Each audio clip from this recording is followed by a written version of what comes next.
हाय work. सो ये देखिए आप, माता जी की इतनी सुंदर जो मूर्ति थी जिसका मैंने सोचा था बनाने का, पेंटिंग करने का, तो आपको थोड़ी सी मैंने झलक दिखा दी थी शॉर्ट्स में भी कि ऐसा कुछ कुछ बन के आई है। अब उसका लॉन्ग वीडियो डाल दी थी क्योंकि मेरा फ़ोन तो वहीं से भर गया, काफ़ी ज़्यादा टाइम लगा था मुझे इसको बनाने में। मैंने इमेजिन किया था कि शायद 20 मिनट्स रहा होगा, बट ये वीडियो ही मतलब 50 मिनट्स के आसपास का था। तो इसको कट शॉट करने के बाद भी इतना टाइम बच गया, तो कोई बात नहीं। हम ब्राउन कलर लेते हैं, डार्क हमें बैकग्राउंड चाहिए, उसके ऊपर बिल्कुल लाइट से भरी हुई माता, बिल्कुल रिफ्लेक्शन वाली माता, और कलरफुल रिफ्लेक्शंस हो रहे हैं उनके ऊपर से, वैसी वाली माता बनानी हमको। लेकिन वो डिजिटल आर्ट है, फाइन आर्ट है, और हम यहाँ पे बड़े बड़े ब्रशेस से काम चलाएंगे, एक्रिलिक कलर से काम चलाएंगे। ऑयल पेंट्स तो मेरे को आते नहीं खैर, और हम कोई आर्टिस्ट नहीं है, तो फिर ऑब्वियसली माता जी की जो भी कृपा होगी उतना ही बनेगा, वैसा ही बनेगा। और फेसेस मैं बनाती नहीं हूँ, मैं लैंडस्केप आर्टिस्ट अपने को समझती हूँ, बट हूँ नहीं टेक्निकली। तो मैंने क्या किया हुआ है कि डार्क मैंने ब्लैक कलर का बिल्कुल बैकग्राउंड ले लिया, साइड साइड में फ्रेम टाइप का, और बीच में सेंटर में ब्राउन करिए। इसको मिक्स करने से कोई मतलब नहीं था क्योंकि मुझे अभी इसके ऊपर बहुत सारे आइटम्स आएंगे, बहुत सारी चीज़ें आएंगी, बस ये मैंने एक ऐसा ही ऐसा ले लिया है कि ठीक है। और जहाँ पे भी कुछ कमी होगी वहाँ पे हम बाद में पैच वर्क कर सकते हैं। तो मैंने एक राउंड बनाया है जो कि टेक्निकली स्केचिंग ऐसी करी जाती है, मैंने सीखी नहीं है बट ऐसे ही करते हैं। और सेंटर में एक लाइन खींचकर हम लोग आइज़ ले लेते हैं और वहीं से ही फेस चालू होता है। बट ये एनीमे कैरेक्टर्स जो होते हैं ना, एनीमे कैरेक्टर जो जापानीज़, वो जो भी कैरेक्टर है मुझे नहीं पता एग्जैक्टली।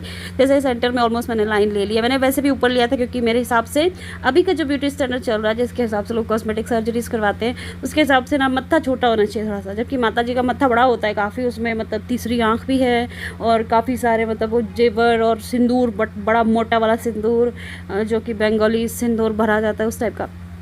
तो उसके मैंने ऊपर छोटा मत्था रखा क्योंकि आजकल का ब्यूटी स्टैंडर्ड ऐसा ही चल रहा है। और बेसिकली मुझे इतनी ज़्यादा स्केचिंग आती नहीं है, तो मैंने वैसे भी ब्रशेस से क्या कुछ भी नाप जो आप देख रहे हो कर ही नहीं रही हूँ मैं।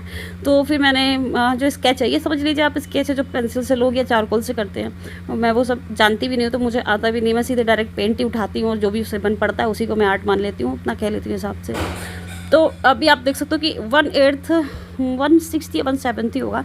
तो इतनी मैंने ऊपर सेंटर लाइन के ऊपर लाइन ले ली, वहाँ से मेरी आईब्रोज़ का सेंटर जाएगा और उसके नीचे जो लाइन है सेंटर वाली, वहाँ से मेरी आईज़ पास होंगी।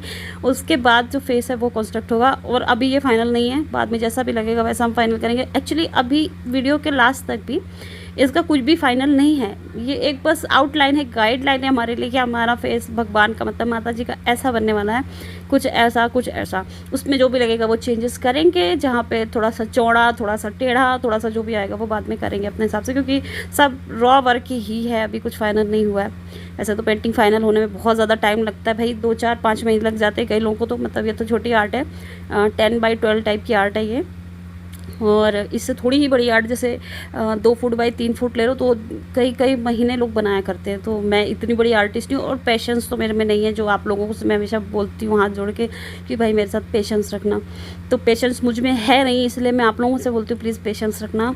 तो मैं जल्दी जल्दी बनाती हूँ कोई भी चीज़, मुझे 2 घंटे में 3 घंटे में तो आर्ट फिनिश होना चाहिए। हालाँकि अभी क्या है कि मैं जो है थोड़ा सा आराम से, इसलिए आराम करना पड़ रहा है मुझे क्योंकि जो हमारा जो rate of uploading on the YouTube platform है, ये थोड़ा सा ऐसा है कि आपको हिसाब से चलना पड़ेगा कि मतलब यूट्यूब का ऐसा ना हो कि आप ब्लास्ट कर दो तो आप स्पैम अकाउंट डिक्लेयर हो जाओ। तो ये सब भी नहीं कर सकते। साथ में मेमोरी कंस्ट्रिक्शंस हैं, बहुत सारे कंस्ट्रेंट्स हैं, तो फ़ोन में जितनी मेमोरी इस हिसाब से मैं बनाती हूँ। तो अभी आप देख लो, अभी स्केच ही हो रहा है, और जब मेमोरी फुल हो जाती है तो मुझे ना चाहते हुए भी इनकम्प्लीट आर्ट को अपलोड करना पड़ता है, क्योंकि भाई कहीं तो स्टोर करेंगे ना, तो फिर अपलोड ही कर देते भाई, आधा अधूरा ही काम देख लो हमारा, तो क्या कर सकते भाई। तो इसके लिए मैं हाथ जोड़ के आपसे माफ़ी मांगती हूँ, लेकिन इसके अलावा कोई तरीका मेरे पास अभी तो फ़िलहाल नहीं है। अभी तो मैंने इतना कुछ सेटअप नहीं किया कि मैं यूट्यूब चैनल चलाऊँगी ही, क्योंकि अभी मैं कपड़े बेच रही थी, फैशन डिज़ाइनिंग कर रही थी, और अभी फ़िलहाल फिर मैं ज्वेलरी में टपक पड़ी, फिर उसके बाद आर्ट। तो पहले से मेरा पैशन चला हुआ आ रहा है, तो मैं अभी कन्फ्यूज़्ड चैनल हूँ। तो अभी आप देख सकते हो, कर तो मैं थोड़ा बहुत सब चीज़ में हाथ डाल देती हूँ। आप देख सकते हो मेरी एम्बिशन, देखो आप, एम्बिशन मेरी इतनी है कि मैंने सबसे परफेक्ट फ़ोटो चूज़ करी हुई, मतलब जो आर्ट में भी परफेक्शन होता है ना, वो वाली सबसे परफेक्ट फ़ोटो चूज़ करी। मतलब एम्बिशन के लिए आप मुझे फुल मार्क्स दे सकते हो, और कॉन्फिडेंस के लिए भी कि मतलब बिना कुछ आए, कहीं से बिना कुछ सीखे। और पता नहीं, मैंने बचपन में 2 4 बार कंपटीशन ज़रूर जीता हुआ है आर्ट का अपने हिसाब से, और बड़े बड़े प्राइजेस जीते हैं मैंने। लेकिन उधर से लेके अभी तक का फासला बहुत लंबा है, और इस बीच में पता नहीं क्या क्या हुआ है, कितनी पढ़ाइयाँ कर, कितनी डिग्रीज कर ली, और कहाँ कहाँ घूमे, कहाँ कहाँ आ गए, ये कहाँ आ गए हम करके। तो अभी आप देख रहे हो कि मैं सिर्फ जो बेस फेस है जो जैसा फाउंडेशन लगाते हैं ना चेहरे पे वैसा कुछ कुछ लगा रहे हैं। उसके बाद मैं कुछ कलर्स चूज़ कर रही हूँ, जैसे ये ब्राउनिश टाइप का है कलर, तो इधर पे जैसा भी लाइटिंग है आप देख रहे हो, बीच में फ़ोन मेरे हाथ में लेफ्ट हैंड में आ रहा है, तो वो वाला फ़ोन लेकर मैं उसको गाइडेंस दे रही हूँ। मेरी अपनी पेंटिंग को मैं अपना टच दूँगी, क्योंकि वो जो AI फ़ोटो है ना उसका चेहरा, मुझे AI फेसेस बहुत परेशान करते हैं। मुझे लगता है कि क्या परसेप्शन है AI का कि इंसान ऐसे दिखते हैं, भैया ऐसे नहीं दिखते हैं इंसान, हम इंडियंस का चेहरा कुछ अलग रहता है। जब हमारी माता होती है ना उनका फेस चौड़ा होता है, जो भी फेस बहुत ही पावरफुल दिखाई देते हैं ना वो पतले सुट्टी नहीं होते, वो चौड़े होते फेसेस, उनकी आईज़ बड़ी होती हैं। माथा भी चौड़ा होता है, इसमें माथा मैंने उससे थोड़ा चौड़ा करने की कोशिश करी, अच्छे पूरा भरपूर फेस होता है, वो पावरफुल फेसेस होते हैं हमेशा। जब भी कोई रॉयल फेस देखना आप, अब ये रॉयल्टी मैं कोई इजिप्शियन रॉयल्टी नहीं बोल रही, मैं यहाँ की रॉयल्टी की बात कर रही हूँ, तो वो फेसेस जो होते थे ना वो फेसेस काफ़ी मतलब पावरफुल होते थे, अच्छी बड़ी नाक होती,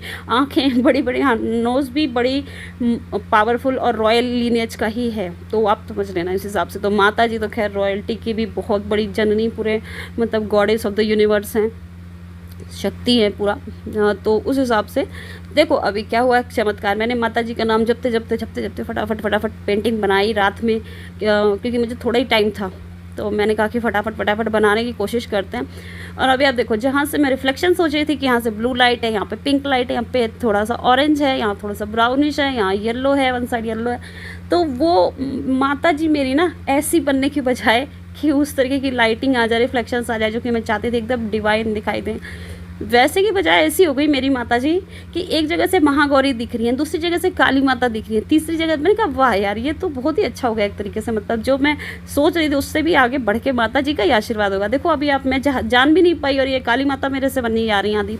ऐसी भी मैं एक फ़ोटो बनाऊंगी, क्योंकि आपने एक वो देखा ना महाकाली, अगर आप हिंदू हैं और मानते हैं इस चीज़ को, अगर मुसलमान हैं या क्रिश्चियन है कोई भी हैं, कोई दिक्कत नहीं, देख तो सभी सकते हैं प्रोग्राम, तो देखिएगा महाकाली करके, उसमें पूजा शर्मा जो महाभारत में द्रौपदी का किरदार निभाया था, थोड़ा फ्लॉप शो है, थोड़ा पॉपुलर नहीं है, बट महाकाली का रोल उसने बहुत ही सही किया है। पता नहीं क्यों गायब हो गया इंडस्ट्री से, मुझे नहीं मालूम, उनके कुछ शायद पर्सनल रीजंस हैं, लेकिन मुझे उनका जो पोर्ट्रेयल था माता जी का, हर फॉर्म में माता जी उसमें आती है, मतलब वो शक्ति पुराण या पता नहीं कौन सा पुराण होगा वो वाले के हिसाब से बनाया गया है। और उसमें कामाख्या देवी का देख लो तो आप, हर देवी का, जैसा कि मैंने आपको कहा था कि महाराष्ट्र में क्यों इतना गणेश जी को बनाया जाता है, बंगाल में क्यों इतना माता जी को बनाया जाता है, तो रीज़न उसका होगा कुछ हिस्टोरिकल। यहाँ आते आते हम कल्चरल और इन्वेडर्स के लिए ये सब बातें बोलने लगे कि इन्वेडर्स आए थे तब हमें हिंदू धर्म का ये करना था, वो ठीक है अपनी जगह बातें, लेकिन मुझे ऐसा लगता है इनके कुछ बहुत ही माइथोलॉजिकल कह लो या धर्म से रिलेटेड कह लो, सनातनी पुरातनी रीज़न होंगे ज़रूर। कि जैसे गणेश जी आए थे तो मेरे ख्याल से जब माता पार्वती ने महाराष्ट्र की साइड, नाम नहीं याद रहा मुझे, उनका एक रूप हुआ था, उनका एक क्या कहते हैं एक जन्म हुआ था, तो वो भूल गई थी, अपनी विस्मृति हो गई थी कि उनके बेटा भी है, तो गणेश जी ने भी अवतार लिया पुत्र के रूप में, क्योंकि बहुत ही अंदर से बहुत सेंटिमेंटल हो रहे थे ना सभी लोग कि भाई माता जी तो आई नहीं रही कैलाश वापस, तो वो गणेश जी भी उनको लिवाने गए थे। तो मेरे ख्याल से गणेश जी वहाँ पे गए थे मेहमान बन के, इसीलिए उनको 9 दिन या 10 दिन तो जो भी हो डेट के हिसाब से रखा जाता है, फिर उसके बाद विसर्जित किया जाता है, जो कि मुझे थोड़ा सा कम अच्छा लगता है, तो इसीलिए वो वहाँ मेहमान बन के गए थे, तो इसीलिए शायद गणेश जी वहाँ सेलिब्रेट होते हैं। और जो बंगाल में जो मनाते हैं, मुझे लगता है कि कामाख्या माता की वजह से मनाया जाता है, क्योंकि कामाख्या माता थी सती का जो सती माता थी, जब वो अपने आप को उन्होंने भस्म कर लिया था अपनी ही योग अग्नि से, तो उन्होंने फिर शिव जी जो इनका शीश लेके जा रहे थे और बहुत ही विलाप कर रहे थे, तांडव कर रहे थे, तो विष्णु जी ने कहा कि ये तो ऐसे विलाप करेंगे तो इंसान बन जाएंगे, तो हमारे त्रिदेव वाला जो बैलेंस है वो बिगड़ जाएगा, तो उन्होंने 51 पीसेज में अपने सुदर्शन चक्र से माता जी का शरीर काट दिया था। और वो भी महाकाली माता जो कहते हैं ब्रह्मांड की जो मेन है अधिष्ठात्री देवी, तो उन्होंने ही बोला था कि ये शिव जी जो है ना ये अब भावबंधन में बंधने लगे हैं, इनको जो है इससे आज़ाद करिए, इस शरीर से उनका जुड़ाव ना होने पाए, तो इसलिए विष्णु जी ने उनकी बात मानी थी, क्योंकि भ्राता है, बहन और भाई के रिश्ता है उनके बीच में, तो उन्होंने माना, और देवी तो हैं। तो उसके बाद जो योनि पार्ट था ना, जो क्रिएटिविटी वाला जो पार्ट था, वो असम में जाके कहीं गिरा, ठीक है। उसके साथ वहाँ पे एक शक्तिपीठ तो बनी गया, साथ में क्या हुआ कि नरकासुर ने स्त्रियों को, पूरे ब्रह्मांड की जो स्त्रियाँ थी, अप्सराएँ थी, देवियाँ थी, उनको कैद करके या अपने उससे हिप्नोटाइज करके सभी को रख लिया। कामाख्या जो प्लेस है जहाँ पर, ठीक है, उसको तब असम बंगाल एक ही रहा होगा। तो फिर क्या हुआ कि नरकासुर जो था उसने सबको कैद कर लिया, और वो जो चाह रहा था कि इन सब से हम अपने बच्चे पैदा करें और अपने ही लोक बना लें एक तरीके से, और ये वरदान शिवजी था, शिवजी ने दिया था उसको। तो उसके बाद माता जी को कामाख्या देवी का रूप लेना पड़ा, और अपनी जब वो पार्वती माता से कामाख्या देवी में परिवर्तित हुई, तो कामाख्या देवी परिवर्तित होने के लिए एक रूल था कि शिवजी से उनका अंगूठा पैर का टच होना चाहिए, तब वो वाली एनर्जी भी उनको चाहिए। शेर के ऊपर उन्हें सवार होना था। साथ में जो कामाख्या जो जगह थी, उसका पहले नाम कुछ और था, उस जगह से उनको एनर्जी चाहिए थी, जो 51 शक्तिपीठ। तो जो एनर्जी उन्होंने करी, तो वो एनर्जी को उन्होंने क्या किया, जितनी भी स्त्रियाँ थी जिससे वो संतान पैदा करना चाह रहा था नरकासुर, इंक्लूडिंग लक्ष्मी माता भी, तो वो लक्ष्मी माता को इसलिए नहीं किया था, उनको तो धन के लिए किया हुआ था कि हमेशा धन बना रहे। तो उनको जो है सबके पीरियड आने चालू हो गए जब माता जी गई, तो ऑब्वियसली उस टाइम फिर वो कर नहीं सकता। तो उसने सोचा ये क्या हो गया। अब जब कामाख्या माता उसी सती वाली जो जगह से, प्लेस से उत्पन्न हुई माता कामाख्या देवी, तो वो नरकासुर को मारने चली, और वो कहानी लंबी है कि उन्होंने पत्थर का ऐसे बीच में खाई का वो बना दिया, स्टेप्स बना दिए कि सुबह होने तक तुम ये करो वो करो, और मुर्गे से बुलवा दिया, बांग दिलवा दिया कि हाँ ये हो गई सुबह, और वो तो फेल हो गया, और फिर उसको मारने गई, मारा ऑफ कोर्स। फिर नरकासुर ने बोला कि मैं तो शिव जी का भक्त हूँ, माता जी मुझ पर दया करें, मुझे ऐसे ना मारे कि मैं एक दैत्य की तरह, राक्षस की तरह मारा जाऊँ, मैं तो क्योंकि भक्त हूँ आपका। तो माता जी ने कहा ठीक है, मैं तुम्हें एक राक्षस की तरह नहीं, एक दिन तुम्हारे लिए दे देती हूँ। नरकासुर का एक दिन हुआ, ठीक है, नरक चतुर्दशी जिसको कहते हैं। नरक चतुर्दशी के दिन कामाख्या देवी के रूप में माता ने उसको संहार किया वहाँ पर, और नरक चतुर्दशी के दिन हम लोग सेलिब्रेट करते हैं। अगले दिन माता जी लक्ष्मी देवी को छुड़ा के कैलाश में उनकी पूजा करते हैं, जिस दिन हम लोग दिवाली में लक्ष्मी जी का भी पूजा करते हैं, तो इसलिए लक्ष्मी जी की पूजा करी जाती है। वो बात अलग है, दिवाली उस दिन भी मनाई गई थी जब राम जी वापस आ रहे थे अपनी अयोध्या, रावण का संहार करके। तो ये सारी कहानियाँ ना ओवरलैप करती हैं। खैर इतना सब कुछ सुना दिया आप लोगों ने, पता नहीं देखी है कि नहीं कैसे, अभी तक इतना ही आया। माता जी के प्यारे से होठ बना रही हूँ मैं, और बहुत ही डरते डरते भी, लेकिन मैं कॉन्फिडेंट भी हूँ कि ठीक है, ठीक बन रहा है, मतलब मेरे स्टैंडर्ड के हिसाब से तो ठीक ठाक बन गया। और अभी तो ये शुरुआत है, अभी इसमें बहुत इम्प्रूवमेंट होगा। तब तक आप पेशेंस रखिएगा, क्योंकि मैं तो इम्पेशेंट हूँ, बट क्या कर सकते हैं, पेशेंस ही लाइफ है। और दुनिया में हमेशा आपको कॉन्स्टेंटली काम करने के लिए पेशेंस की ज़रूरत होती है, हार्डवर्क की डेली ज़रूरत होती है। आप अपने फील्ड में करिए, मैं यहाँ थोड़ा बहुत करूँगी, थोड़ा बहुत अपना काम में करूँगी। तो आई होप आप सबका टाइम बड़ा अच्छा चल होगा। और आप किसी भी धर्म पंथ के हों, प्लीज़ आप इस चीज़ का बुरा मत मनाना कि मैं जो है हिंदू धर्म की बातें कर रही हूँ, क्योंकि देखो हम हिंदू धर्म के खुद की भी बातें करते हैं ना, तो भी हम गलत हो जाते हैं कई जगह से। ये हमारा परसेप्शन होता है कि हम ऐसी कोई सी चीज़ को इंटरप्रेट करते हैं, लेकिन हम जब अपने में ही कभी कभी गलत हो जाते हैं, हम अपने को ही एक्सप्लेन करने में गलत हो जाते हैं, तो हम आपके बारे में तो कुछ बोल भी नहीं सकते कि हम आपके धर्म के बारे में कुछ बोले। मैं तो बोलना नहीं चाहती किसी भी बारे में, इनफैक्ट अपने के भी बारे में मैं सोचती हूँ कि किसी को ये कुछ बुरा ना लग जाए भाई, तो ये सब सोचना पड़ता है। एनीवेज, अगर कुछ भी अच्छा लगा हो तो सब्सक्राइब कर दें, और प्लीज़ मुझे बताइए, क्रिटिसाइज़ करें, कुछ भी बोलिए कि कैसा बना, क्या नहीं बना, कैसा बनाना है। कुछ मुझे थोड़ा बहुत फीडबैक मिलेगा तो शायद कुछ बेटर मैं कर पाऊँ और भी अच्छा कंटेंट आपको दे पाऊँ।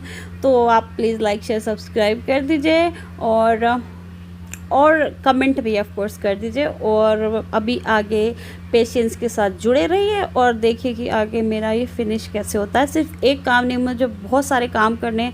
आई होप जितने भी लोग आप देखेंगे इसको, आप सबको थोड़ा बहुत कुछ ना कुछ अपने इंटरेस्ट का देखने मिल जाएगा। तो इसलिए आप मेरे चैनल को, आप कहते हो कि मल्टीपल चीज़ें, बहुत सारी चीज़ें मैं करती हूँ।